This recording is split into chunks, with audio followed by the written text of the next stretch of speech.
Pagdating sa dapit hapon ng aking buhay, ang tanging iisipin ko na lang ay ang mga masasayang alaala. Ang mga halakhak ng aking asawa, ang amoy ng kanyang paboritong kape sa umaga, ang pakiramdam ng kanyang kamay sa aking balikat habang pinagmamasdan namin ang paglubog ng araw mula sa aming bintana. 43 taon.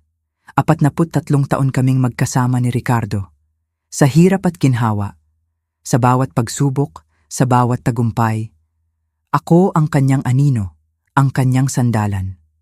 At siya ang aking buhay. Nang magkasakit siya, ibinigay ko ang lahat. Ang bawat segundo ng aking araw, ang bawat lakas sa aking katawan, inilaan ko sa kanya. Hindi na ako natutulog sa aming kama. Ang aking higaan ay ang lumang silya sa tabi ng kanyang kama sa ospital. Ang mga kamay kong dati nag-aalaga sa aming hardin ay naging taga-subo ng kanyang pagkain, tagapunas ng kanyang pawis, tagahaplos sa kanyang noo kapag hindi siya makatulog sa sakit. Ang aming mga ipon, ang perang pinaghirapan namin para sa aming pagtanda, unti-unting naubos para sa mga gamot at pagpapagamot. Walang reklamo, walang panghihinayang. Dahil sa pagmamahal, gagawin mo ang lahat. Hindi ko inisip ang sarili ko. Ang tanging dalangin ko sa Diyos araw-araw ay bigyan pa siya ng kahit kaunting panahon. Sa mga panahong iyon, nasaan ang manugang kong si Katrina?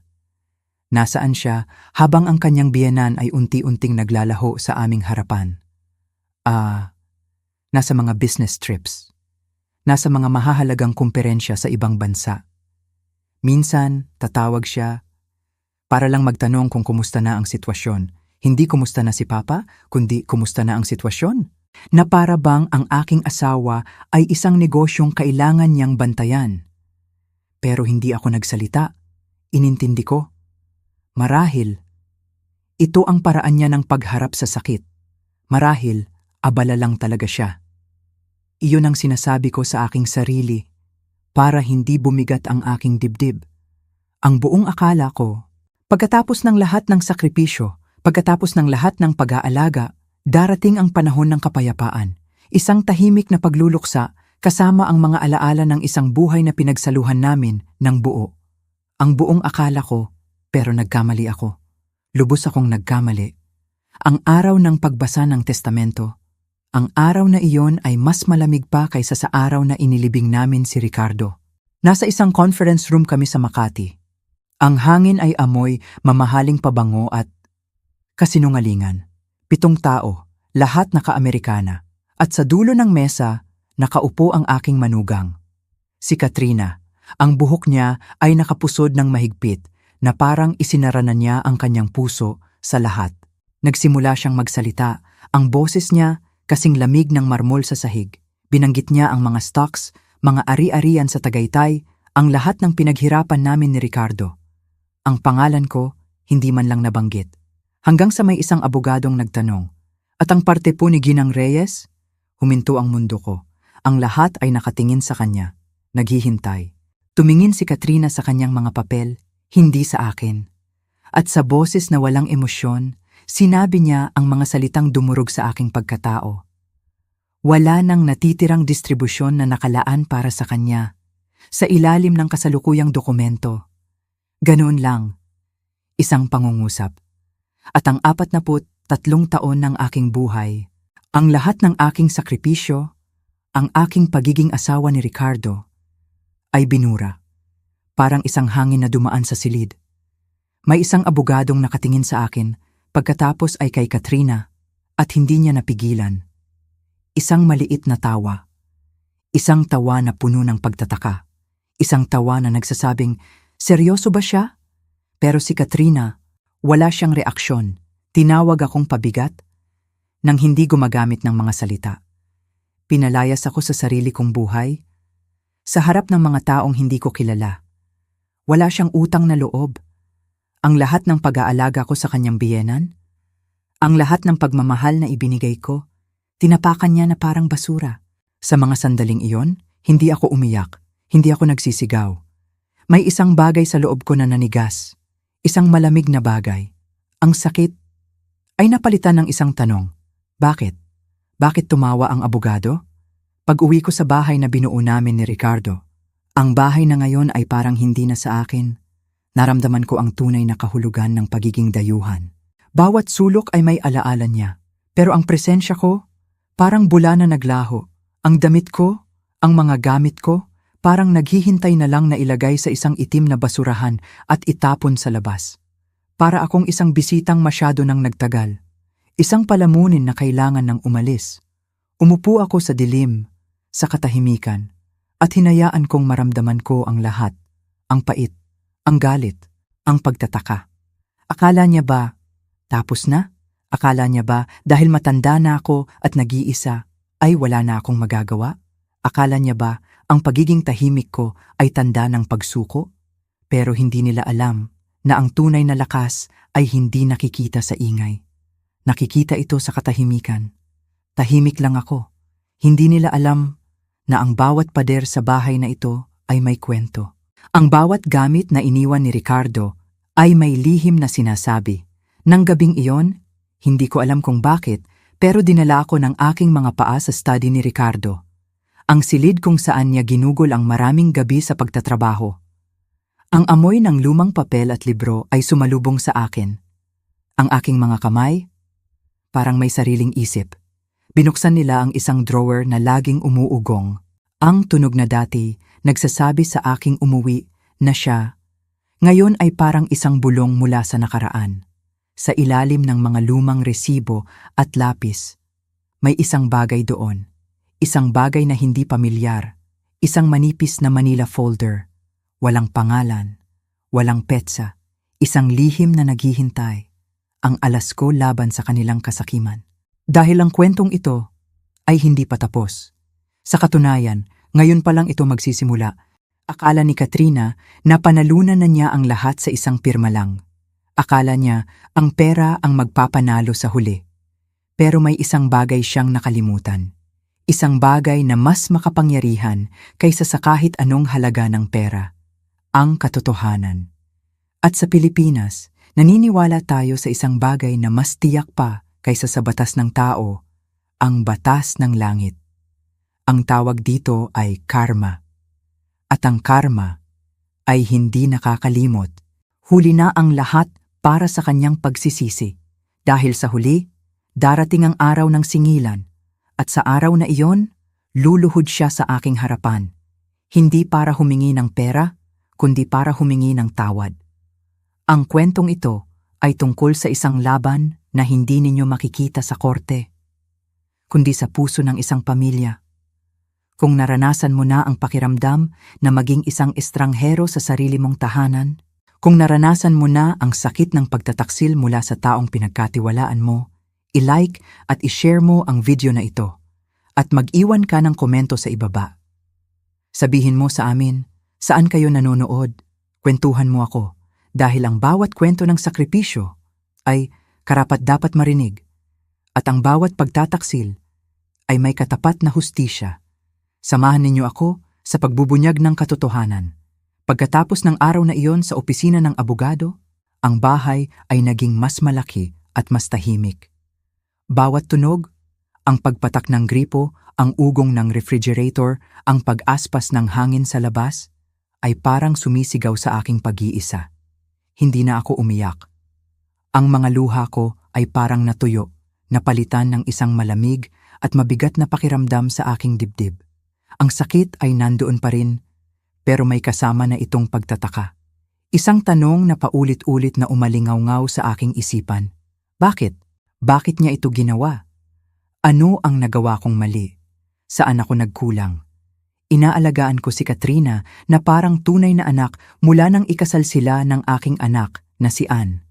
Tinuring ko siyang kapamilya. Ngunit ang pagtrato niya sa akin ay mas masahol pa sa isang estranghero. Ang salitang binura, iyon ang nararamdaman ko. Para akong isang lumang litrato na dahan-dahang kumukupas. Hanggang sa wala nang makita kundi isang blangkong papel. Nang gabing iyon, hindi ako makatulog. Naglakad-lakad ako sa loob ng bahay, hinahaplos ang mga muebles na sabay naming pinili ni Ricardo. Bawat bagay ay may kwento. Ang upuan sa tabi ng bintana kung saan siya laging nagbabasa ng dyaryo. Ang mesa sa kusina kung saan kami nag-aaway sa mga maliliit na bagay. Ang lumang piano na hindi na tinutugtog. Ang lahat ng ito ay saksi sa aming pagmamahalan. Paano nangyari na sa isang iglap? Ang lahat ng ito ay mapupunta sa kanya? Dinala ako ng aking mga paa sa study ni Ricardo, ang kanyang santuwaryo. Ang lugar na ito ay hindi nagbago. Ang amoy ng mga libro, ang kaunting alikabok sa estante, ang kanyang salamin na naiwan sa ibabaw ng mesa. Lahat ay nagpapaalala sa kanya. Umupo ako sa kanyang silya, ang silyang katad na medyo may gasgas na. Dito siya gumugol ng maraming oras, nagpaplano para sa aming kinabukasan. Isang kinabukasan na malinaw na hindi ako kasama. Hindi ko alam kung ano ang nag-udyok sa akin. Siguro ang desperasyon o siguro isang bulong mula sa aking asawa. Ang aking mga kamay ay dahan-dahang binuksan ang drawer ng kanyang mesa. Ang drawer na laging umuugong. Sabi niya dati, kailangan na raw lagyan ng langis. Ang sabi ko naman, gusto ko ang tunog na iyon. Dahil ang tunog na iyon ay nangangahulugang umuwi na siya. Sa loob, naroon ang mga karaniwang bagay. Mga lumang sobre, mga resibo ng libro, ang paborito niyang lapis at ilang kupas na sticky notes na may mga paalala sa grocery. Ngunit sa pinakalikod, sa ilalim ng isang makapal na ledger, may isang bagay akong nakapa. Isang bagay na hindi pamilyar. Isang manipis na Manila folder. Walang pangalan. Walang petsa. Kinuha ko ito. Ang puso ko ay biglang kumabog ng malakas. Dahan-dahan kong binuksan ang folder. May 3 piraso ng papel sa loob. 3 piraso ng papel na magbabago sa lahat. Ang unang papel ay sulat kamay. Ang sulat kamay ni Ricardo. Kahit medyo nanginginig, kilalang kilala ko. Walang bate, walang pirma. Isang maikling talalang. Gusto ni Katrina na i-update ko ang testamento, basa ko sa sulat. Sabi niya, kailangan daw para maging malinaw ang mga kasalukuyang ari-arian. Tinanong ko siya kung bakit ngayon pa. Ang sabi niya, para raw sa kalinawan. Sa tingin ko, masyado siyang nag-iingat. Naghahanda na siya ng mga papeles sa ngalan ko. Wala pa akong pinipirmahan. Hindi ko pa sinasabi kay Elena. Alam kong magtatanong siya ng mga bagay na kinatatakutan kong sagutin. Binasa ko ito ng paulit-ulit. Ang mga salita ay lumabo sa aking paningin dahil sa mga luhang biglang bumuhos. Kaya pala may mga araw na balisa siya. Kaya pala may mga pagkakataong tulala siya. May alam siya. May nararamdaman siyang mali. Ngunit dahil sa kanyang sakit, dahil sa kanyang panghihina, hindi na niya nagawang lumaban at hindi niya sinabi sa akin, marahil para protektahan ako. Ang pangalawang papel ay isang photocopy. Isang photocopy ng testamentong hindi ko pa nakikita. Ibang-iba ito sa ipinakita ni Katrina sa pulong. May mga sulat kamay sa gilid, mga pagbabago, mga pagtatama at ilang bahagi na binilugan ng pulang tinta. At doon, nakita ko ang aking pangalan. Ang pangungusap ay malinaw. Sa aking pagpanaw, iniiwan ko ang aking mga personal na ari-arian, kasama na ang aming bahay, mga shares at mga itinalagang account sa aking asawa, si Elena Reyes. Ngunit ang pangungusap na yon ay may malaking ekis, isang pulang ekis. At sa gilid, may nakasulat. Pag-usapan kasama si Katrina. Ang pangatlong papel ay isang nakatype na schedule ng mga appointment, mga legal na konsultasyon. 2 sa mga petsa ay noong mga buwan na pabalik-balik si Ricardo sa ospital para sa chemo. Mga araw na halos hindi ko siya iniiwan. Ang tanging oras na nag-iisa siya ay kapag si Katrina ang pumapalit sa akin para magbantay.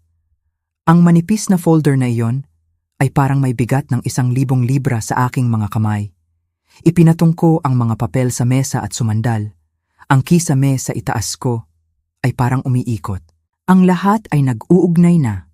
Ang mga pagbisita ni Katrina, ang kanyang pagiging maalaga, ang mga papeles na lagi niyang dala. Hindi ito simpleng kasakiman. Ito ay isang plano. Isang malamig at kalkuladong plano na isinagawa habang ang aking asawa ay unti-unting namamatay. At habang ako ay abala sa pag-aalaga sa kanya, hindi ako nakatulog ng gabing iyon. Umupo ako sa study, binabasa ang mga papel hanggang sa ang langit sa labas ay magbago mula sa itim patungo sa kulay abo. Sa pagsikat ng araw, alam ko na ang kailangan kong gawin. Hindi ito isang pagkakamali sa papeles. Ito ay isang sinadyang pagkilos at hindi ko ito hahayaang magtagumpay. Itinago ko ang folder sa ilalim ng isang bunton ng mga lumang magasin sa aparador. Hindi ko pa alam kung ano ang eksaktong gagawin ko. Wala pa akong plano, ngunit isang bagay ang sigurado. Hindi ko hahayaang ang katahimikan ang maging huling bagay na iiwan ni Ricardo. Hindi habang may hininga pa ako. Ang unang sinag ng araw ay nagbigay sa akin ng kakaibang lakas.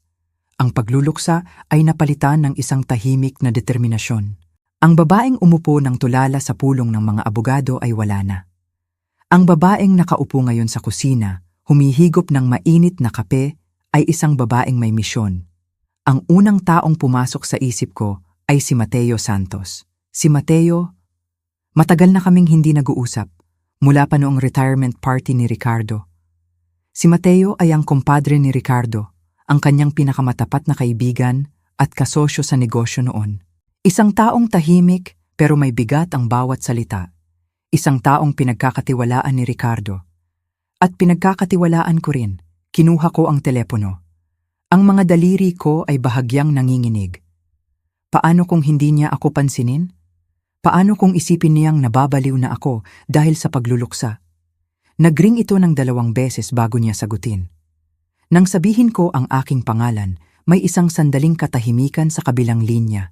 Narinig ko ang kanyang sorpresa, ngunit ang boses niya ay kalmado, tulad ng dati. "Elena," sabi niya, "kumusta ka?" Hindi ako nagpaligoy-ligoy. Sinabi kong may mahalaga akong kailangang ipakita sa kanya. Isang bagay na tungkol kay Ricardo. Pumayag siyang makipagkita kinabukasan sa isang maliit na kapihan sa Quezon City. Isang lugar na malayo sa mata ng mga tao. Kinabukasan, dumating ako sa kapihan. Ang lugar ay hindi nagbago. Ang mga upuang kahoy, ang mga tasang medyo may pingas, at ang mahinang tunog ng jazz music. Dumating si Mateo, basa pa ng ambon ang kanyang Amerikana. Umupo siya sa tapat ko at tahimik na tumango. Hindi ako nagsayang ng oras. Inilabas ko ang Manila folder at itinulak ito sa gitna ng mesa. Tahimik siyang nagbasa. Ang kanyang mga labi ay naninipis habang binabasa niya ang bawat salita. Nang marating niya ang sulat kamay ni Ricardo, kumunot ang kanyang noo. Hindi siya agad nagsalita. Pabalik-balik niyang tiningnan ang mga pahina na para bang sinusubukang buuin ang isang timeline sa kanyang isip. Ako naman ay nakaupo lang. Ang mga kamay ko ay nakayakap sa isang tasang malamig na. Ang panunood sa kanya na basahin ang mga iyon ay nagpatotoo sa lahat. Hindi ko pala ito imahinasyon. Ang mga X, ang mga pulang marka, ang pangungusap na dati naglalaman ng aking pangalan. Lahat ay totoo. Sa wakas, nagsalita siya. Hindi may halong awa, kundi may isang tahimik na katatagan na nagsasabing nakakita na siya ng mga ganitong bagay dati. "Higit pa ito sa kahina-hinala, Elena," sabi niya. "Ito ay sinadya." Kumuha siya ng isang maliit na notepad mula sa kanyang bulsa at nagsimulang gumawa ng isang listahan. Isinulat niya ang mga petsa mula sa folder, ang mga pangalan ng law firm na binanggit ni Katrina at biniluga ng isang partikular na detalye na hindi ko naisip. Ang mga testigo, sabi niya, ang mga pirma sa in-update na testamento, hindi natin sila kilala. Tama siya. Ang mga pangalan ay dayuhan sa akin. Si Ricardo ay laging mas gusto na mga kakilala ang maging testigo. Isang kapitbahay, isang kaibigan mula sa golf club, o kahit ang aming kasambahay.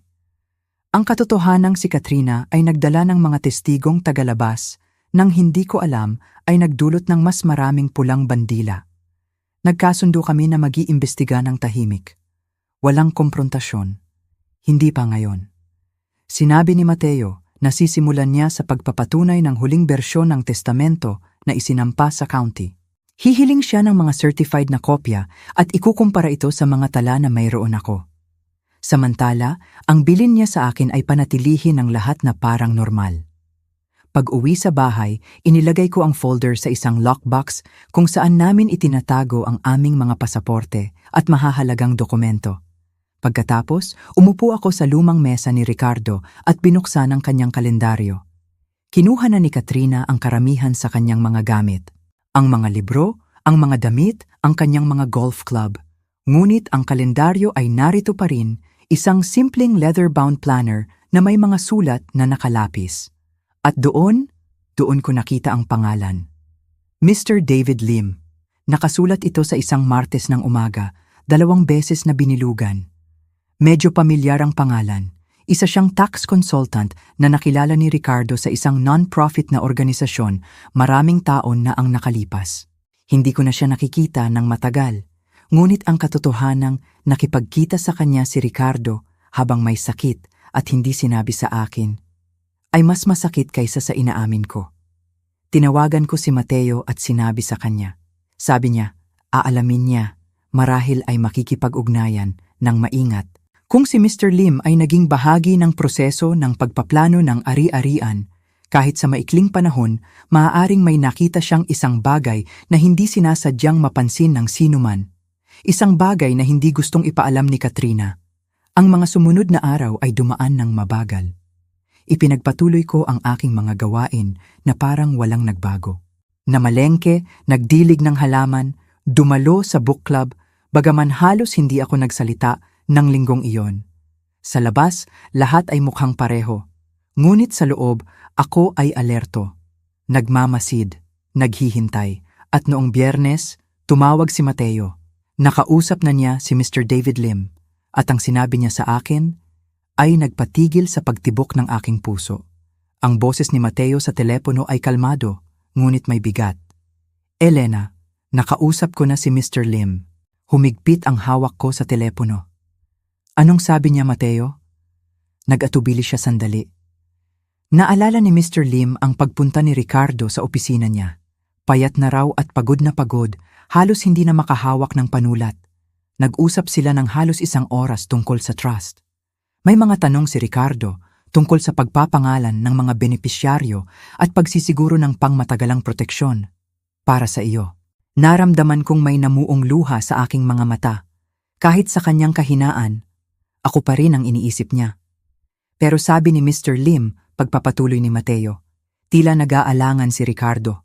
Paulit-ulit daw niyang sinasabi na si Katrina na ang bahala sa lahat, na tinutulungan siya ni Katrina. Inalok daw ni Mr. Lim na mag-set up ng isang independent review para lang masigurong lahat ay naisampan ng malinaw at transparent. Pero hindi na raw bumalik si Ricardo. 1 linggo pagkatapos, si Katrina na ang tumawag sa opisina ni Mr. Lim para kanselahin ang appointment. Ang sabi raw ni Katrina, hindi na kailangan ni Ricardo ang serbisyo.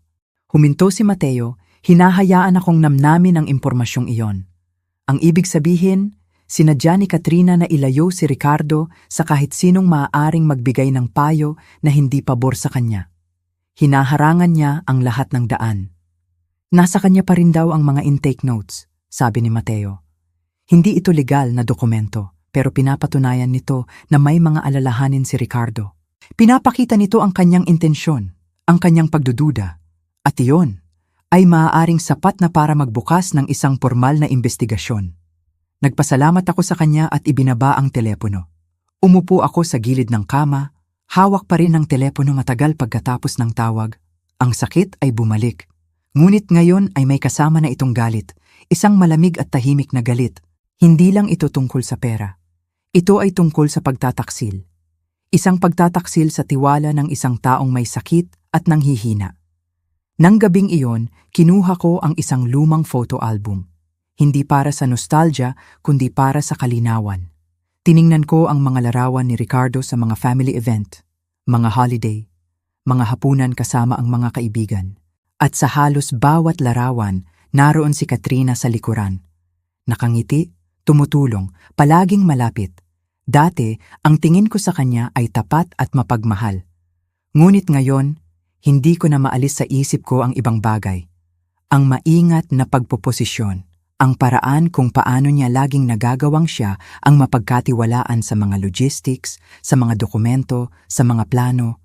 Matagal na siyang naghahanda para dito. At ang pinakamasakit na bahagi ay ang pag-alam na may nararamdamang mali si Ricardo, ngunit hindi niya sinabi sa akin. Marahil ayaw niya akong mag-alala. Marahil ay naubusan na siya ng lakas para ipaglaban ito. Ibinaba ko ang album. Wala pang galit sa akin, hindi pa. Isang tahimik na pagpapasya lamang na kahit ano pa ang isinulat muli ni Katrina, hahanapin ko ang paraan para isulat itong muli. Kinabukasan, Lunes, tumawag ulit si Mateo. Iba ang tono niya, mas mabilis, mas apurahan. Elena, may nakita ako. Sinuri niya ang mga record ng county at may natuklasan siyang kakaiba. Ang huling kopya ng testamento ni Ricardo na naisampa at naisakatuparan ay may ibang case number kaysa sa orihinal na draft. At ang orihinal na bersyon, ang bersyon na sabay naming sinuri ni Ricardo 1 taon na ang nakalipas, ay nawawala sa opisyal na archive. Nakatatak ito bilang superseded o napalitan, ngunit walang dokumentasyon kung sino ang nagpasimula ng pagbabago. Kailangan na nating kumuha ng tulong ng isang eksperto, Elena, sabi ni Mateo. May kilala ako. Ang pangalan niya ay Atuan Lorna Dizon. Isa siyang probate litigation specialist. Dalubhasa siya sa mga pinag-aawayang testamento at pamemeke ng dokumento. Pumayag ako, bagamat may isang bahagi sa akin na nag-aalangan. Habang mas malalim ang aming paghuhukay, mas lalo akong natatakot sa kung ano pa ang aming matutuklasan. Nagkita kami sa opisina ni Mateo noong Miyerkules ng umaga. Si Attorney Dizon ay isang babaeng nasa kalagitnaan ng kanyang 50s, matalas magsalita at kumilos. Nakikinig lang siya habang inilalatag ni Mateo ang lahat ng aming nalalaman. Hindi siya nagtanong sa akin. Nang banggitin ni Mateo ang mga hindi kilalang testigo, tinaas niya ang isang kilay. Sinabi niyang ang mga pangalan na iyon ay lumitaw na dati sa ibang kaso. Mga hindi lisensyadong notaryo na binabayaran para pumirma sa mga dokumento nang hindi sinusuri ng maayos. Pagkatapos, tumingin siya sa akin sa unang pagkakataon. Ginang Reyes, sabi niya, ang ginawa sa inyo ay hindi lang kapabayaan. Ito ay planado. Handa ka ba sa kung ano ang susunod? Ang susunod, ang ibig sabihin, ang pagharap sa korte. Ang pagharap kay Katrina. Tumango ako. Handa na po ako. Bago ako umalis, sinabi ni Ate Dizon na magsasampa siya ng isang tahimik na pagtatanong sa probate court. Kung may ginawang hindi tama si Katrina, may maiiwang bakas. Isang email, isang timestamp, kahit isang paper trail na nagpapanggap na routine. Pag-uwi ko sa bahay, sa halip na magmukmok, pumunta ako sa garahe sa unang pagkakataon sa loob ng ilang linggo. Binuksan ko ang lumang file cabinet ni Ricardo. Mayroon pa rin itong amoy ng tabako at pine. Hinila ko ang isa sa mga drawer sa ibaba, ang ginagamit niya para sa mga tax records. Sa loob ng folder para sa nakaraang taon, may nakita akong isang dokumento na may pamagat na Revocable Living Trust Addendum. Hindi ito pirmado. Ang draft ay maraming beses na binago, na para bang pabalik-balik si Ricardo sa kung paano ito sasabihin. Ngunit ang nakakuha ng pansin ko ay ang seksyon na may pamagat na mga proteksyon para sa nakaligtas na asawa. Nandoon ang pangalan ko. Malinaw na nakasulat na may mga tala sa sulat kamay ni Ricardo na nagmumungkahi ng mga karagdagang probisyon. Pangangalagang pangkalusugan, pabahay, legal na suporta, mga bagay na gusto niyang siguraduhin hindi ko kailanman poproblemahin. At sa tabi nito, sa gilid, may isinulat si Ricardo na isang linya na agad kong nakilala. Napag-usapan na namin ito, sabi ni Katrina, siya na ang bahala. Para kong nakikita ang sandaling ibinigay niya ang kontrol, ang sandaling umatras siya, marahil dahil sa pagod, marahil dahil sa maling tiwala. Kumuha ako ng kopya ng dokumento at tinawagan si Mateo. Sabi niya, dalhin ko ito sa opisina kinabukasan. Ang gabing iyon, umupo ako sa beranda. Ang katawan ko ay nananakit sa paraang hindi ko napansin dati. Hindi dahil sa edad, kundi dahil sa bigat ng pagdadala ng mga lihim na hindi dapat sa akin. Kinaumagahan, gumising ako bago pa sumikat ang araw. Nagbihis ako ng maayos, hindi para sa sarili ko, kundi para sa kalinawan. Kailangan kong maramdaman muli ang aking sarili. Ang babaeng pinakasalan ni Ricardo, hindi ang multo na sinusubukang burahin ni Katrina sa kwento. Pagdating ko sa opisina ni Mateo, naroon na si Atener Dizon. Tahimik niyang binasa ang bagong dokumentong dala ko. Nang matapos siya, tumingala siya at sinabing malaki ang maitutulong nito. Ipinaliwanag niya ang kanilang susunod na hakbang, isang motion to preserve remaining estate assets. Isang formal na hiling sa korte na i-freeze ang lahat ng ari-arian. Kung pagbibigyan ito ng korte, mawawala ng kakayahan si Katrina na maglipat ng pondo o ari-arian hanggat hindi nare-resolba ang investigasyon. Hindi ito paghihiganti, paliwanag ni Atener Dizon. Ito ay proteksyon. Tumango ako. Hindi ko kailangan ng paghihiganti. Ang kailangan ko ay espasyo para huminga.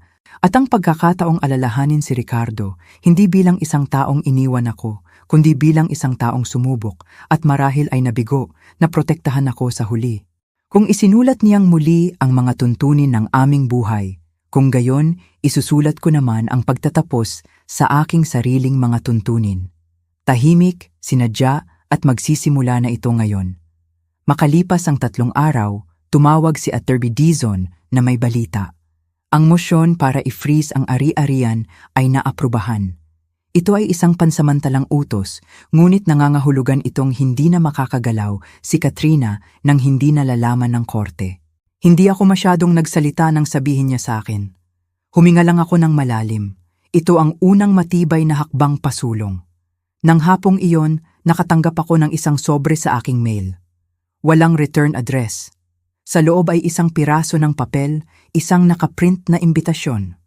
Si Katrina ay magho-host ng isang pribadong kaganapan sa country club, isang tribute para kay Ricardo.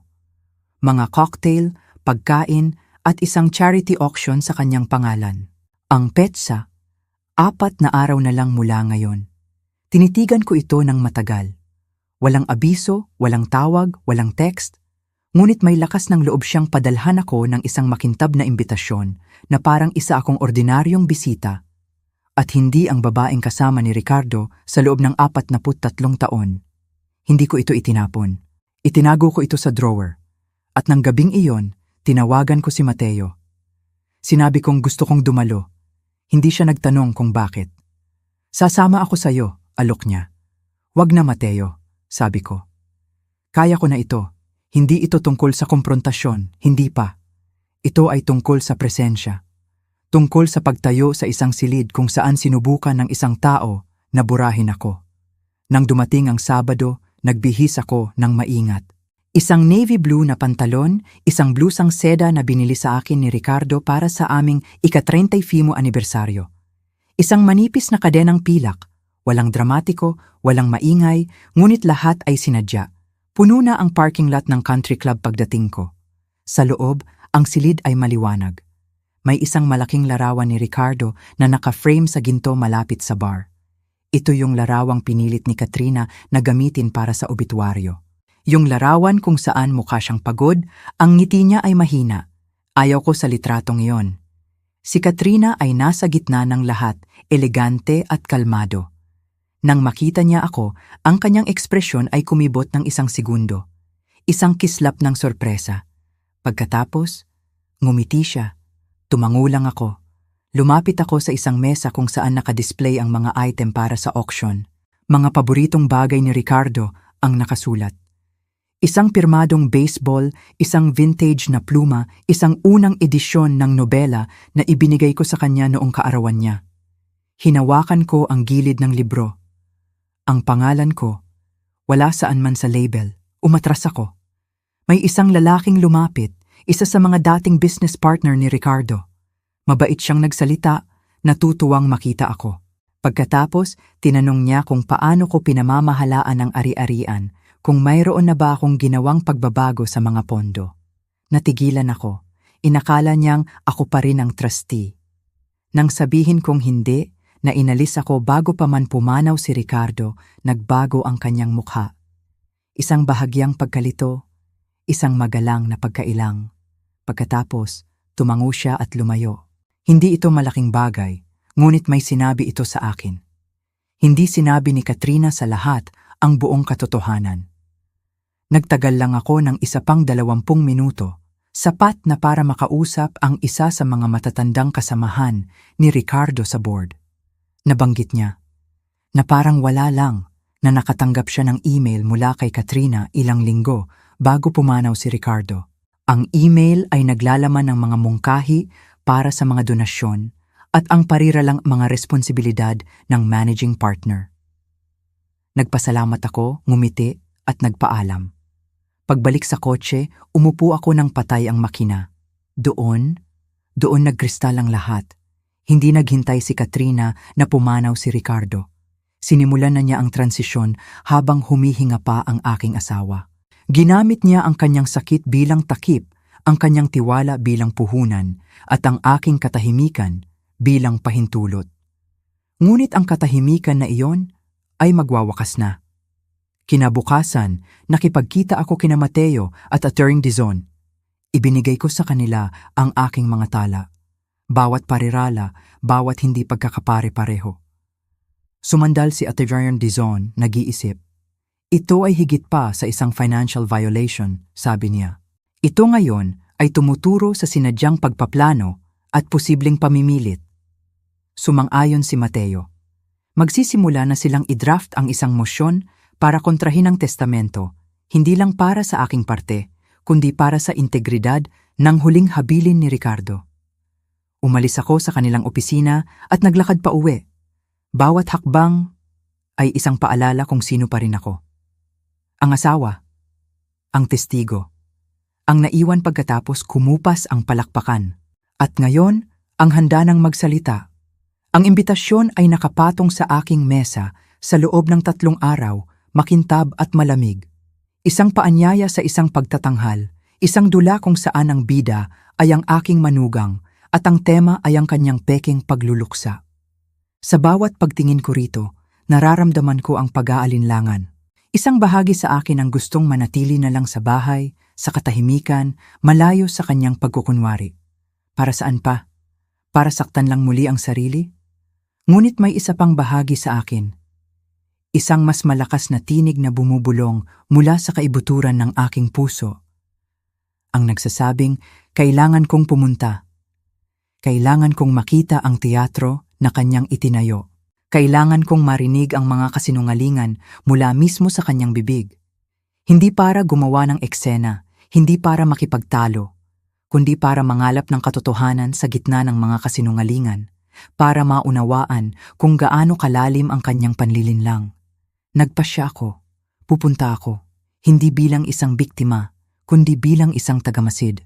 Nang dumating ang Sabado ng gabi, nagbihis ako ng may layunin. Pinili ko ang isang simpleng navy blue na pantalon at isang blusang seda.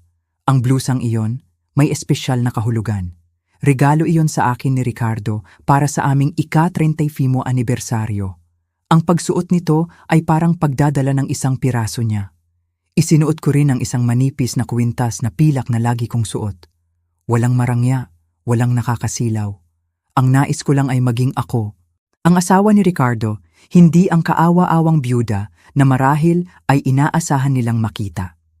Ang parking lot ng country club ay isang dagat ng mga mamahaling sasakyan. Bawat isa ay kumikinang sa ilalim ng mga ilaw. Ang mga taong bumababa mula sa mga ito ay mga mukha na pamilyar sa akin mula sa maraming taon ng pagsasama namin ni Ricardo. Mga kaibigan niya mula sa golf, mga kasamahan niya sa negosyo, mga miyembro ng board ng foundation na sabay naming itinayo, mga taong nakasalo na namin sa hapunan sa aming tahanan, mga taong nag-abot ng regalo tuwing Pasko, mga taong tumawag para makiramay noong mga unang araw. Ngayon, ang kanilang mga ngiti ay tila formal at maingat. Pagpasok ko sa loob, ang silid ay isang perpektong larawan ng karangyaan. Nagagandahang mga puting bulaklak sa bawat mesa, malalambing na tugtugin mula sa isang string quartet sa sulok. At sa gitna ng lahat, malapit sa bar, ay ang malaking larawan ni Ricardo naka-frame sa ginto. Ang litratong iyon, ang litratong pinili ni Katrina, ang litratong nagpapakita sa kanya bilang isang taong pagod, ang ngiti niya ay mahina. Sa tuwing nakikita ko iyon, kumikirot ang puso ko. Ayaw ko sa litratong iyon. Si Ricardo, para sa akin, ay laging puno ng buhay at lakas kahit sa kanyang mga huling araw. Ang pagpili sa larawang iyon ay parang isa na namang paraan para kontrolin ang naratibo, para ipakita siya bilang isang taong mahina na nangangailangan ng kanyang malakas na pamamahala. At doon, sa gitna ng lahat, ay si Katrina. Siya ang sentro ng atensyon. Nakasuot ng isang eleganteng itim na damit, ang kanyang buhok ay perpektong nakaayos. Bawat galaw niya ay kalkulado, bawat ngiti ay parang inensayo. Nginingitian niya ang mga bisita, nakikipagkamay na parang isang reyna na tumatanggap ng kanyang mga tapat na tagasunod sa kanyang palasyo. Nang sa wakas ay nagtama ang aming mga mata sa gitna ng karamihan, nakita ko ang isang bahagyang kislap sa kanyang mga mata. Hindi ito sorpresa. Ito ay pagtatasa. Parang sinusukat niya ang aking reaksyon, ang aking lakas.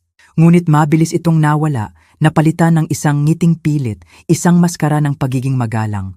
Tumango siya sa akin mula sa malayo, isang pagbati na kasing lamig ng yelo. Tumango lang din ako bilang tugon. Hindi ako ngumiti, hindi ko siya nilapitan. Alam kong iyon ang inaasahan niya, ang isang komprontasyon na magbibigay sa kanya ng pagkakataong ipakita ang kanyang sarili bilang ang kalmado at makatwirang isa. Hindi ko ibibigay iyon sa kanya.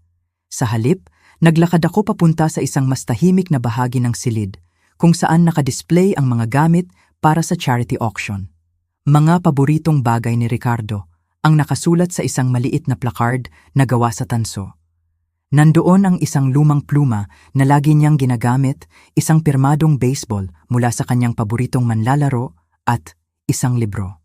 Ang librong iyon, isang unang edisyon ng paborito niyang nobela. Ang regalong ibinigay ko sa kanya noong kanyang ika-50 kaarawan. Hinawakan ko ang gilid ng pabalat. Ang papel ay medyo naninilaw na, isang testamento ng panahon. Sa maliit na card sa tabi nito, nakasulat, "Donasyon mula sa Pamilya Reyes." Pamilya Reyes, isang pangkalahatang termino na sinadyang maging malabo. Hindi regalo mula sa kanyang asawang si Elena. Ang pangalan ko, ang kwento sa likod ng regalong iyon, ay binura na naman. Umatras ako mula sa mesa, isang pamilyar na kirot ang bumalik sa aking dibdib. Sa sandaling iyon, may isang lalaking lumapit sa akin. Hindi ko siya masyadong kilala, ngunit ipinakilala niya ang kanyang sarili bilang si Mr. Sandoval, isa sa mga dating business partner ni Ricardo. Mabait siya at sinabing natutuwa siyang makita ako na malakas. Pagkatapos, tinanong niya ang isang tanong na nagpatigil sa aking paghinga at nagbigay ng kalinawan sa aking misyon sa gabing iyon. "Kumusta na po ang pamamahala sa ari-arian, Ginang Reyes? Mahirap po bang ipagpatuloy ang lahat ng iniwan ni Ricardo? May mga pagbabago na po ba kayong ginawa sa mga pondo ng foundation?" Napatingin ako sa kanya, hindi agad makapagsalita. Ang buong akala niya, ang buong akala ng marami sa kanila, ay ako pa rin ang namamahala. Ang buong akala nila, ako pa rin ang trustee. Si Katrina ay lumilikha ng isang ilusyon. Kalmado akong sumagot, pinapanatili ang aking boses na pantay. "Hindi na ako ang namamahala, Mr. Sandoval," sabi ko. Inalis ako, bago pa man pumanaw si Ricardo. Nakita ko ang pagbabago sa kanyang mukha. Ang magalang na ngiti ay napalitan ng pagkalito. Pagkatapos, ng pagkailang. Parang may nasabi siyang hindi dapat. Mabilis siyang tumango at nagpaalam na parang gustong makatakas sa isang hindi komportableng sitwasyon. Ang maikling pag-uusap na yon ay nagsabi sa akin ng lahat. Hindi sinabi ni Katrina ang buong katotohanan sa lahat. Pinapalabas niyang isang maayos na transisyon ang nangyari. Pinapalabas niyang ako mismo ang nagbigay sa kanya ng kapangyarihan. Isang kasinungalingan na binuo para protektahan ang kanyang imahe. Nagpasya akong hindi na magtagal. Ang kailangan kong malaman ay nalaman ko na. Ngunit bago ako umalis, nilapitan ko ang isa sa mga pinakamatandang kasamahan ni Ricardo sa board, si Mr. De Leon, isang ginoo na nire-respeto ng lahat. Pagkatapos ng ilang minutong kumustahan tungkol sa kanyang pamilya, parang wala lang niyang nabanggit. "Alam mo, Elena," sabi niya, "masipag talaga ang manugang mo. Napaka-proactive. Ilang linggo bago pumanaw si Ricardo, nagpadala na siya sa amin ng email. Ang detalyado, nakalagay na doon ang mga mungkahi niya para sa mga donasyon, mga legal na lengguwahe, at ang pariralang mga responsibilidad ng managing partner. Pinaghahandaan na niya talaga ang pagpapatuloy sa legasya ni Ricardo. Proactive, yun pala ang tawag doon. Para sa akin, ang tawag doon ay pagnanakaw ng kapangyarihan. Ngumiti ako kay Mr. De Leon, isang matamis ngunit malungkot na ngiti. Salamat sa iyong sinabi, sabi ko. Nagpaalam ako ng maayos. Habang naglalakad ako palabas ng magarbong bulwagan, naramdaman ko ang mga mata ni Katrina sa aking likuran. Alam kong nagtataka siya kung bakit ako umalis ng maaga. Alam kong iniisip niya kung ano ang aking nalaman. Hayaan mo siyang mag-isip. Hayaan mo siyang magtaka. Pagbalik ko sa aking sasakyan, umupo ako ng ilang minuto ng patay ang makina, hinahayaan ang katahimikan na bumalot sa akin. Doon nagkristal ang lahat. Hindi naghintay si Katrina na pumanaw si Ricardo. Sinimulan na niya ang transisyon habang humihinga pa ang aking asawa.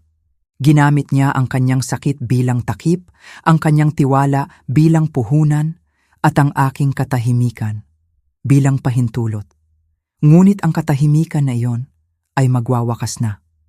Ang gabing iyon ay nagbigay sa akin ng bala na hindi ko alam na kailangan ko. Ang laban ay hindi na lamang sa loob ng korte. Ang laban ay para na rin sa katotohanan sa mata ng mga taong nagmamahal at rumirespeto kay Ricardo. At iyon ay isang laban na handa na akong harapin. Kinabukasan, linggo ng umaga, habang ang karamihan ay nasa simbahan o nagpapahinga, ako ay nasa opisina ni Attorney Dizon kasama si Mateo. Inilatag ko sa kanila ang lahat ng aking narinig at napansin sa party. Ang bawat detalye mula sa pag-uusap namin ni Mr. Sandoval hanggang sa email na nabanggit ni Mr. De Leon.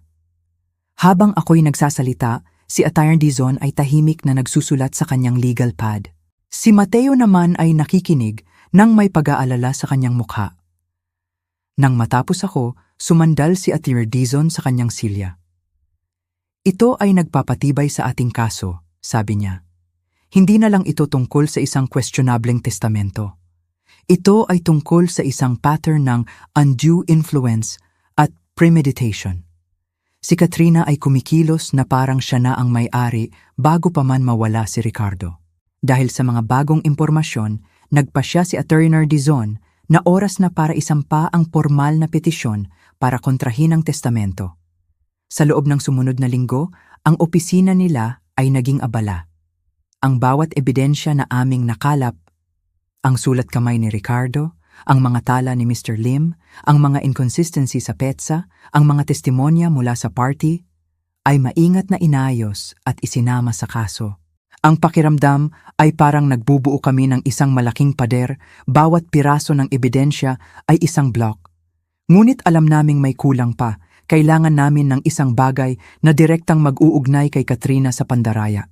Isang bagay na hindi niya matatanggi. At ang bagay na iyon ay dumating sa paraang hindi namin inaasahan.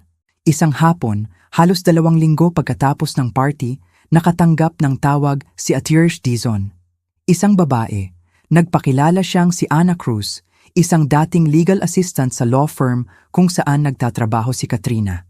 Sabi niya, mayroon daw siyang impormasyon tungkol sa kaso ni Mr. Ricardo Reyes. Ang kanyang boses ay nanginginig, puno ng takot, ngunit may determinasyon. Nag-set si Attorney Dizon ng isang kumpidensyal na pagpupulong. Doon, sa isang maliit na conference room na may tape recorder na nakabukas sa gitna ng mesa, ikinuwento ni Ana ang lahat. Sinimulan niya sa timeline. Dinala daw siya ni Katrina sa pagre-rebisa ng mga dokumento ni Ricardo 6 na linggo bago ito pumanaw.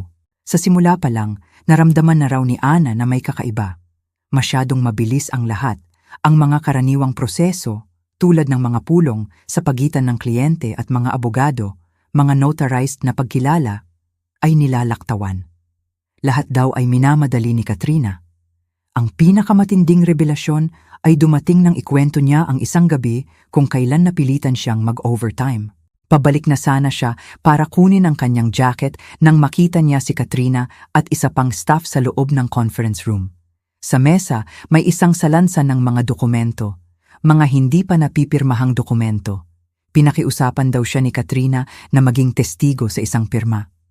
"Just witness it, Ana. It's urgent," sabi daw ni Katrina. "Nasaan po si Mr. Reyes?" tanong daw ni Ana.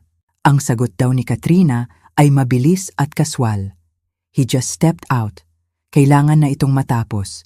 Just sign it. No big deal." Hindi niya nakitang direktang pumirma si Ricardo. Ngunit dahil sa pressure at sa takot na mawalan ng trabaho, pumirma siya. Ngunit ang sandaling iyon ay hindi umalis sa isip ni Ana. May mali. Kaya't pag-uwi niya, isinulat niya ito sa kanyang personal na planner. Isang maliit na tala para hindi niya makalimutan. Inilabas niya ang planner at ipinakita sa amin ang pahinang iyon. Ang sulat ay maliit ngunit malinaw. 7:43 p.m. Linggo, naging testigo sa pirma para kay Kay, wala si R. Isang simpleng tala. Ngunit ito ang bomba na aming hinihintay. Isang testigo sa pirma na walang presenteng pumipirma. Isang direktang patunay ng pandaraya. Ngunit hindi pa doon natapos si Ana. Naalala rin daw niya na may narinig siyang isang pag-uusap sa telepono ni Katrina sa kanyang opisina. Kausap nito ang isang tao tungkol sa mabilisang pamamahagi ng mga ari-arian. Ang pariralang tumatak sa kanyang isipan ay liquidate silently. Ibenta ng tahimik, no delays. At ang pag-uusap na yon ay nangyari 2 araw bago tuluyang maospital si Ricardo sa huling pagkakataon. Nang umalis si Ana sa opisina ni Atty. Dizon, ng gabing iyon, matapos niyang pirmahan ang kanyang sinumpaang salaysay, ang katahimikan sa silid ay mabigat. Si Mateo ay nakatingin sa kawalan, hindi makapaniwala. Ako naman ay nakaramdam ng isang kakaibang halo ng kalungkutan at pag-asa. Kalungkutan para kay Ricardo na niloko sa kanyang mga huling araw. At pag-asa, dahil sa wakas, ang katotohanan ay nagsisimula ng lumabas. "Ito na yon," sabi ni Atty. Dizon, ang kanyang boses ay puno ng katiyakan. Hindi na lang ito hinala, mayroon na tayong timestamp, isang first-hand witness, at mga salitang nagpapahiwatig ng manipulasyon at preemptive intent. Sapat na ito para iharap sa isang hukom at hilingin ang isang formal na pagsusuri sa buong pamamahala ng trust. Ang boses mula sa katahimikan, ang boses ng isang ordinaryong empleyado na piniling itama ang mali, ang siyang magiging susi sa aming laban. Alam kong malalaman ito ni Katrina. At kapag nalaman niya, hindi siya magpapanik. Magpaplano siya ng kanyang susunod na hakbang. Ngunit ngayon kami na ang may hawak ng alas. At hindi na ako natatakot, dahil alam kong ang katotohanan, gaano man katagal itago, ay palaging hahanap ng paraan para lumabas. Gaya ng inaasahan, hindi nagtagal ay dumating ang ganti ni Katrina. Makalipas ang 2 araw mula nang makuha namin ang sinumpaang salaysay ni Ana, nakatanggap ako ng isang opisyal na sulat mula sa kanyang abogado. Ang papel ay makapal, ang mga salita ay pinili ng maingat para maghasik ng takot. Inaakusahan nila ako ng pakikialam sa isang naaayon sa batas na paglilipat ng ari-arian. Sinasabi nilang ang aking mga aksyon ay dulot lamang ng pagluluksa, hindi pagkakaunawaan at personal na kapaitan. At ang huling suntok, pinagbabantaan nila akong sasagutin ko ang lahat ng gastos sa korte kung hindi ko babawiin ang aking mosyon sa loob ng 10 araw. Binasa ko ang sulat ng 3 beses. Sa unang basa, naramdaman ko ang kaba. Sa pangalawa, naramdaman ko ang galit. At sa pangatlo, naramdaman ko ang kapayapaan. Dahil alam kong ang mga taong nagbabanta ay ang mga taong natatakot. Tinawagan ko si Mateo. "Ayos ka lang ba, Elena?" tanong niya. "Mas maayos pa ako kaysa dati, Mateo," sagot ko. Matagal na akong tahimik. Ngunit ang katahimikan ay hindi nangangahulugang pagsuko. Narinig ko siyang tumawa ng bahagya sa kabilang linya. "Iyan ang pinakamagandang narinig ko buong linggo," sabi niya. Nang hapong iyon, isinumite ni Atty. Dizon ang aming buong tugon. Kalakip nito ang formal na sinumpaang salaysay ni Ana, ang mga tala mula sa kanyang planner, mga paghahambing ng metadata ng dokumento, ang mga naunang draft ng testamento ni Ricardo at ang mga log mula sa security system ng opisina na nagpapatunay na si Ricardo ay hindi pumasok sa gusali noong linggo kung kailan di umano ipinirmahan ang mga bagong dokumento. Ang pakete ng ebidensya ay mabigat. Ngunit higit pa sa bigat nito, may dala itong intensyon. Hindi kami umaakusa para sa paghihiganti. Binabawi namin ang isang katotohanang ibinaon sa ilalim ng kaginhawahan at kontrol.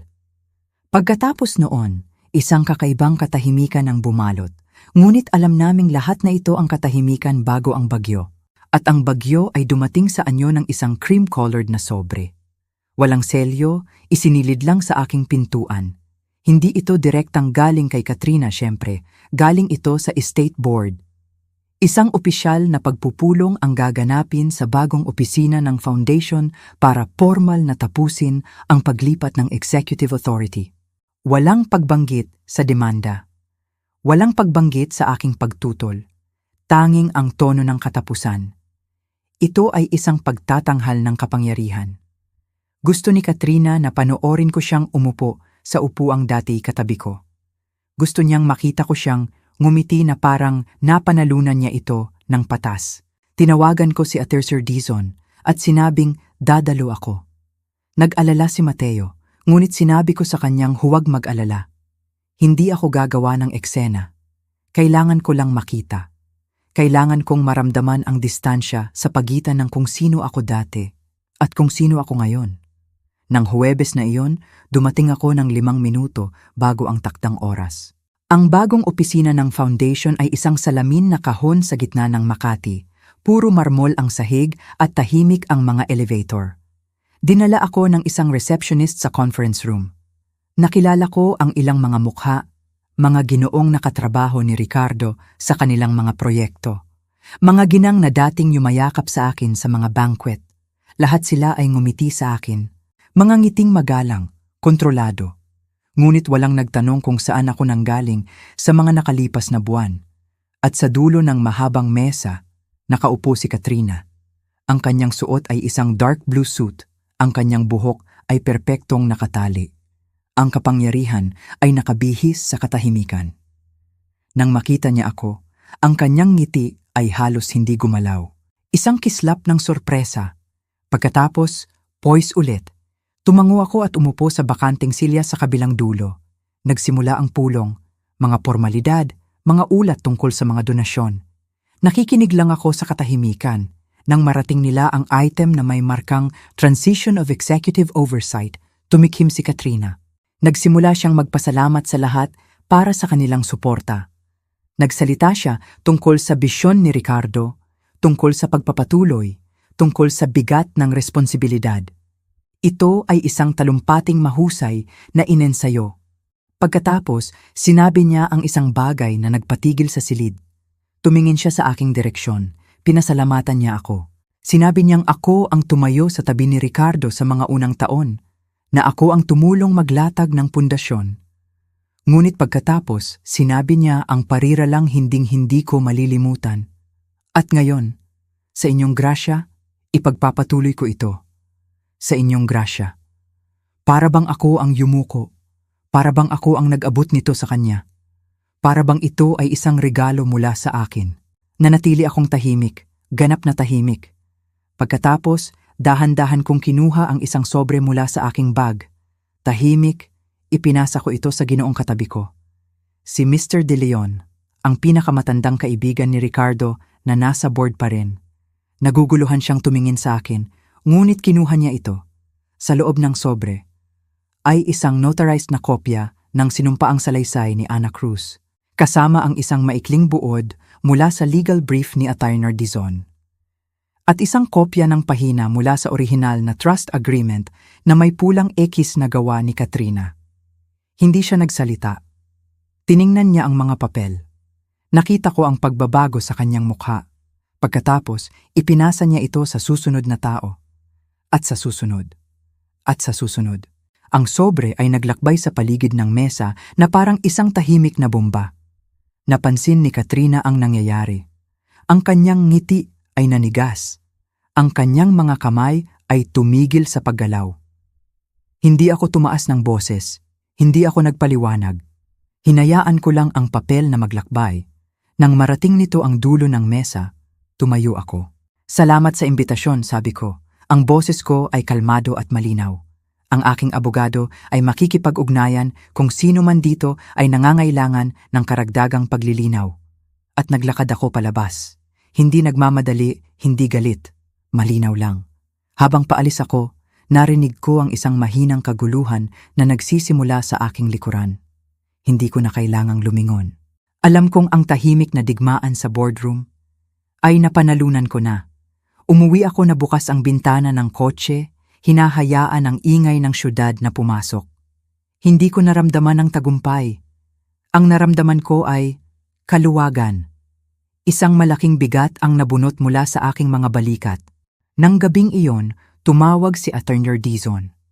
Nakatanggap na raw siya ng tawag mula sa isa sa mga miyembro ng board. Nag-aalala sila.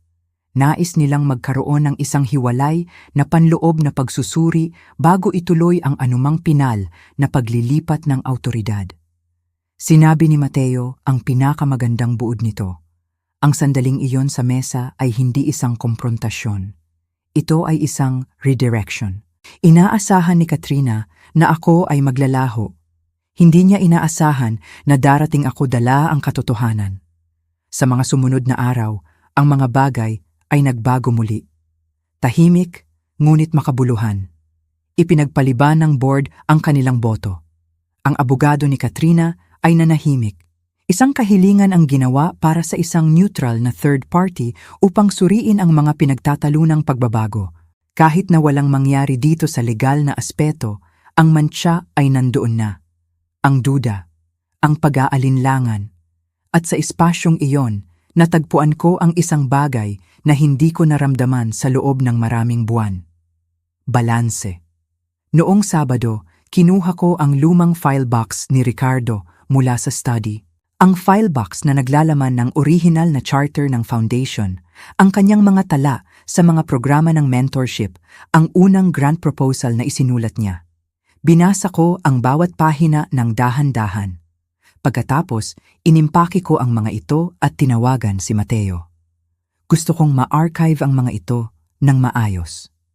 Hindi para ibaon sa mga legal na kahon, hindi para ikabit sa pangalan ng kahit sino, para lang mapreserba ang kwento ng kung ano ang aming binuo bago ito pakialaman. Tinapos ko ang linggong iyon sa isang paglalakad sa tabi ng lawa malapit sa aming lumang bahay. Ang hangin ay malamig ngunit malinis. At sa unang pagkakataon sa mahabang panahon, hindi ko naramdaman ang pangangailangang ipagtanggol ang aking sarili. Ang katotohanan ay may sarili ng boses ngayon. Hindi ito sumisigaw, hindi ito nag-aakusa. Umiiral lang ito, hindi maikakaila, hindi natitinag. At iyon ay sapat na. Ang mga araw pagkatapos ng pulong ng board ay kakaibang tahimik. Walang mga tawag, walang banta, walang mga sulat na may lengguwahe ng abogado. Para bang isang kurtina ang bumagsak sa entablado na maingat na ginawa ni Katrina, at ngayon ang mga manonood ay tahimik na umalis sa kanilang mga upuan. Ngunit hindi ko ipinagkamali ang katahimikan bilang resolusyon.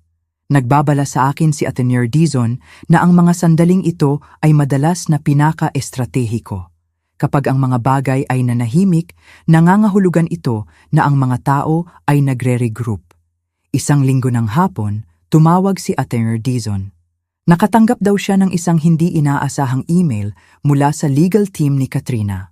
Wala nang magiging karagdagang paghamon sa pagtatanong sa trust.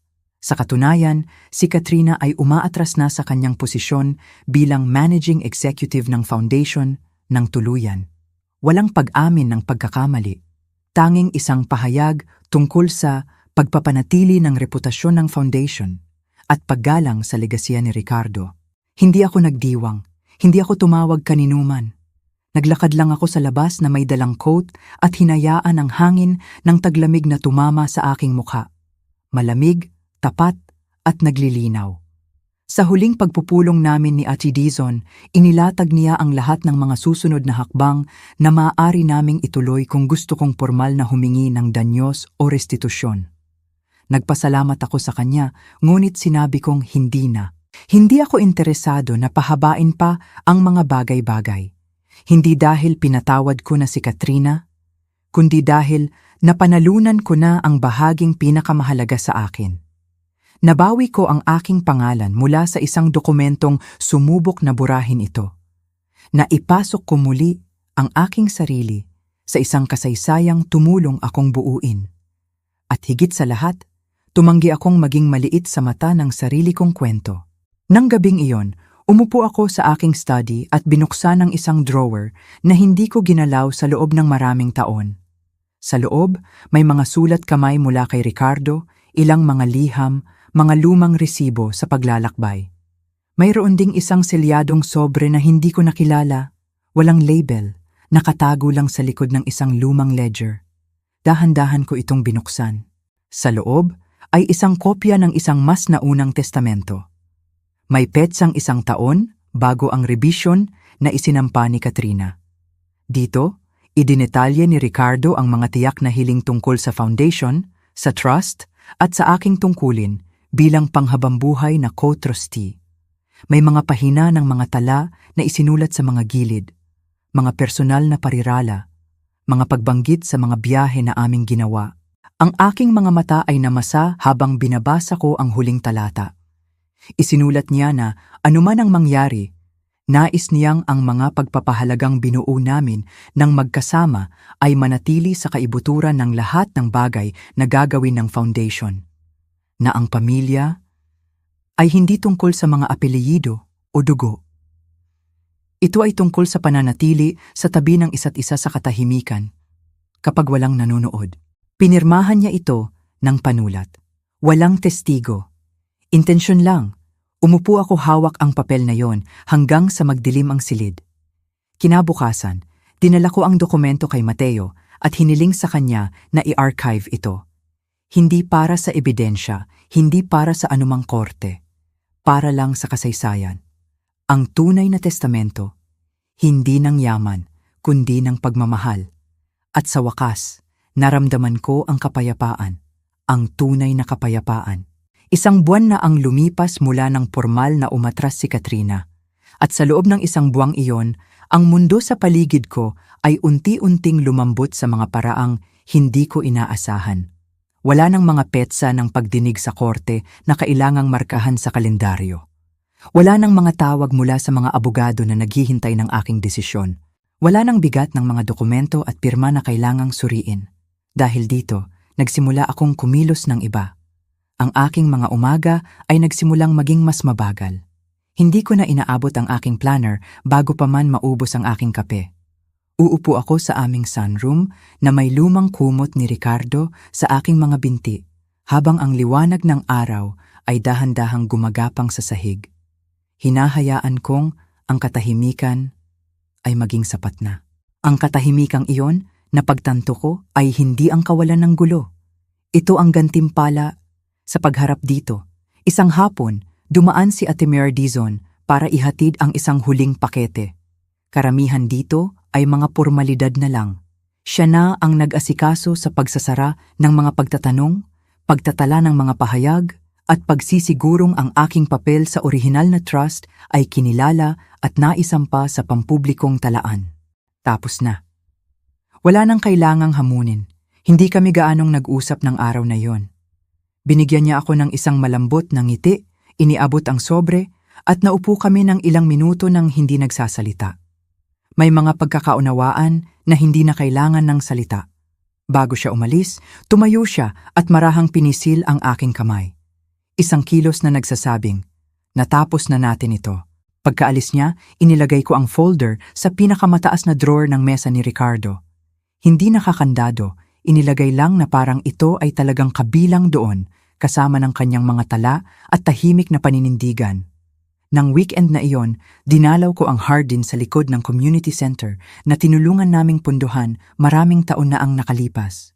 Taglamig, oo, ngunit ang hardinero ay nagtanim na ng mga maagang sibol. Mga daffodil, iris, at ilang crocus na naghihintay sa ilalim ng lupa. Kahit sa ilalim ng hamog, ang buhay ay naghahandang mamukadkad. Naglakad ako sa gilid ng daanan, inaalala ang seremonya ng pagputol ng laso, ang paraan ng paghawak ni Ricardo sa aking kamay habang binubuksan nila ang plake.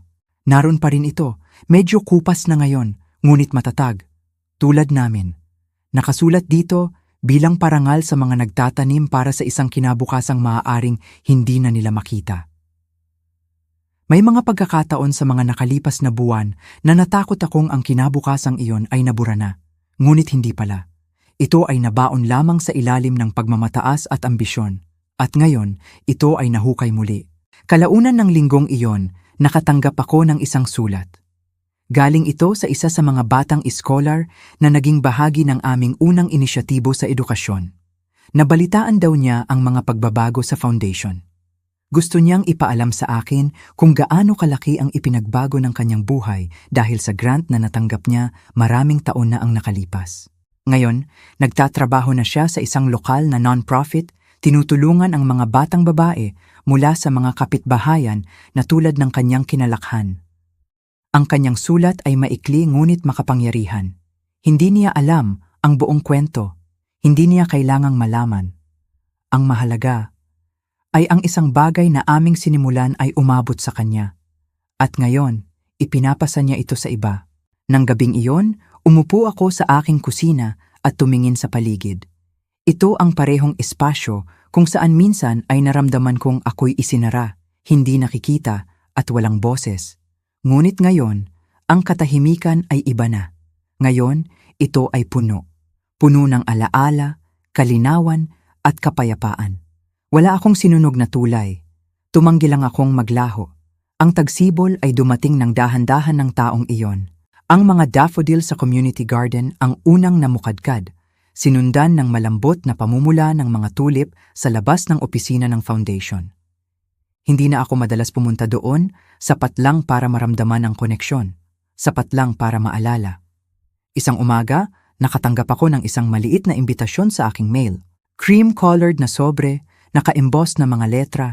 Ito ay para sa taunang luncheon ng mga donor, isang bagay na tinulungan naming itatag ni Ricardo 2 dekada na ang nakalipas, ngunit hindi na namin napuntahan sa mga huling taon. Kakaiba ang pakiramdam na makita muli ang aking pangalan na nakalista sa mga honored guests. Hindi ako sigurado kung pupunta ako. Hindi dahil sa takot, kundi dahil hindi ko na nararamdaman ang pangangailangang patunayan ang anuman. Pero pumunta ako. Pinili ko ang isang malambot na kulay abong suit. Isinukbit ko ang lumang lapelpin ni Ricardo sa aking kwelyo, ang lagi niyang isinusuot kapag nagsasalita sa publiko. Isang maliit na puno ng oak na gawa sa pilak. Matatag, nakaugat, tahimik. Ang ballroom ay hindi nagbago. Makintab na sahig, mga bilog na mesa, malambing na musika sa background. Ang mga tao ay nag-uusap, nagpapalitan ng magagalang na kumustahan. Si Katrina ay wala roon. Ang kanyang pangalan ay kumupas na mula sa mga nakaprint na programa na palitan ng interim committee at isang bagong vision statement. Hindi ako gaanong nagsalita, nagmasid lang ako. At malapit sa pagtatapos ng kaganapan, isang bagay na hindi inaasahan ang nangyari. Isa sa mga mas bagong miyembro ng board, isang babaeng nagngangalang Miss Lee, ang umakyat sa entablado. Bata pa siya, ngunit nagsasalita ng may kahinahunan at grasya. Pinasalamatan niya ang mga gumabay sa foundation sa panahon ng transisyon. At pagkatapos, huminto siya. Tumingin siya sa aking direksyon at binanggit niya ang aking pangalan. Hindi bilang seremonya, kundi may init sa kanyang boses.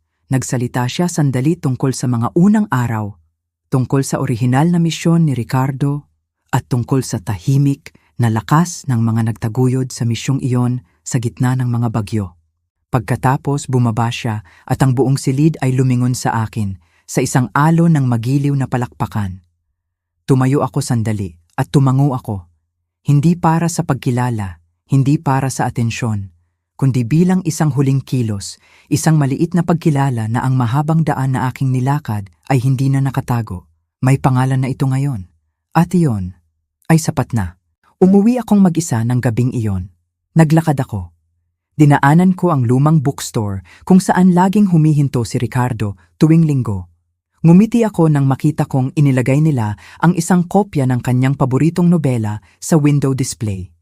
Pagbalik sa aking kusina, nagtimpla ako ng tsaa at binuksan ang pinto sa likod bahay. Ang hangin ay malamig at malambot. Lumabas ako at tumingala sa langit. Ito ay malawak, bukas at ganap na akin. Hindi ako isang babaeng binura. Hindi ako isang placeholder sa bersyon ng legasya ng ibang tao. Ako ay buo. At sa wakas, nakauwi na sa sarili kong kwento. Kung ang kwentong ito ay nagpaalala sa iyo ng isang panahon na kinailangan mong bawiin ang iyong boses, ang iyong halaga, o ang iyong lugar sa isang pamilya, nais kong malaman mo na hindi ka nag-iisa. Ang mga kwentong tulad nito ay may dalang piraso ng ating mga buhay. At kung minsan, ang mga pinakatahimik na tagumpay ang siyang pinakamakapangyarihan. Salamat sa pagsama sa paglalakbay na ito.